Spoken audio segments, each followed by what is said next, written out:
నమస్కారం అండి అందరికీ. ముందుగా నేను చూపిస్తున్న అమ్మవారి పేరు బాలనాగ.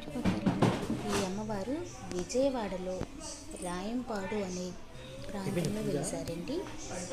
ఇక్కడికి అనేక మంది భక్తులు సంతాన ప్రాప్తి కోసం, కళ్యాణం కోసం, ఆరోగ్యం, ఐశ్వర్యం ఇలా ఒకటి అనేక రకాల ప్రాబ్లమ్స్తో బాధపడుతున్నవారు ఈ అమ్మవారిని సందర్శించుకొని మొక్కులు మొక్కుకొని ఆ కోరిక తీరిన తర్వాత మొక్కులు తీర్చుకోవడానికి అనేక మంది భక్తులు వస్తూ ఉంటారండి.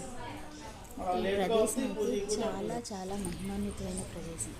ఇక్కడ ముందుగా సుబ్రహ్మణ్య స్వామి వారికి పాలు నైవేద్యంగా సమర్పించి అభిషేకాలు చేసి ప్రసాదం నైవేద్యం సమర్పించిన తర్వాత ఇన్ని వారాలు నేను వస్తాను తండ్రి, కుదిరితే 5 వారాలు లేక 7 వారాలు అని మొక్కుకొని ప్రతి వారం స్వామివారిని దర్శించుకొని అభిషేకాలు చేసుకుని వెళ్ళినట్లయితే ఖచ్చితంగా వాళ్ళ మనోవాంఛ సిద్ధిస్తుందండి. ఇదైతే సత్యమండి. ఎవరైనా ఇక్కడికి వచ్చి దర్శించుకోవచ్చు.